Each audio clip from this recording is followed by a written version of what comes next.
Assalamualaikum warahmatullahi wabarakatuh. Perkenalkan, nama Pinky Aprilia, kelas 10 IPA 4, nomor absen 25. Teori nebula atau teori kabut. Teori nebula atau teori kabut. Teori nebula juga dikenal dengan teori kabut.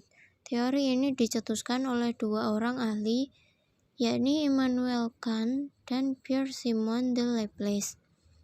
Meskipun dicetuskan dari dua orang ahli, namun pencetusan teori ini bukanlah dalam waktu yang bersamaan, yakni Immanuel Kant pada tahun 1724 sampai 1804 dan teori nebula Pierre-Simon de Laplace pada tahun 1749 sampai 1827. Garis besar dari teori ini adalah menyatakan bahwa jagat raya ini terbentuk dari sebuah kabut.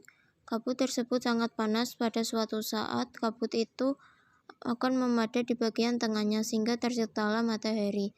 Kemudian kabut-kabut tersebut akan memipit dan menyebar di bagian pinggirnya, sehingga terbentuk planet dan berbagai benda lainnya.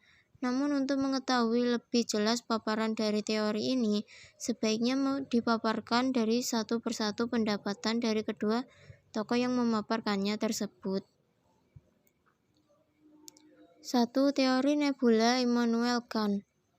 Menurut Immanuel Kant, pada mulanya terdapat massa kabut gaza panas yang luas namun tipis. Kabut gas tersebut berputar lambat secara sentripetal atau berputar ke arah dalam. Lama-lama massa jenis dari kabut tersebut menjadi semakin tinggi, hingga membentuk sebuah inti massa di beberapa tempat. Inti massa yang berada di bagian tengah memiliki panas paling tinggi dan berpijar. Inti massa yang berpijar inilah yang kemudian membentuk menjadi matahari. Sedangkan inti massa yang berada di tepi-tepinya mengalami pendinginan dan menjadi planet. 2. Teori nebula Pierre-Simon de Laplace. Menurut Pierre ini, pada mulanya terdapat bola kabut gas yang berukuran besar dan juga panas.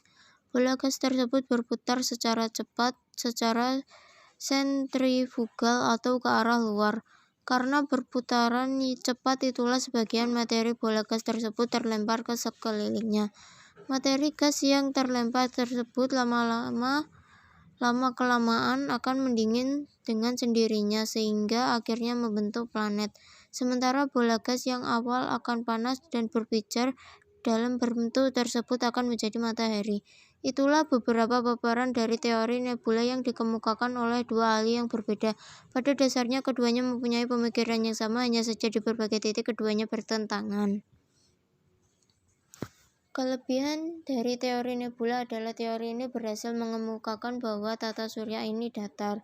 Orbit tersebut berbentuk elips, planet mengelilingi matahari. Beberapa kelemahan teori nebula antara lain 1. James Clerk dan Sir James menunjukkan bahwa massa bahan dalam gelang-gelang tidak cukup untuk menghasilkan tarikan gravitasi sehingga memadatkan hingga menjadi planet.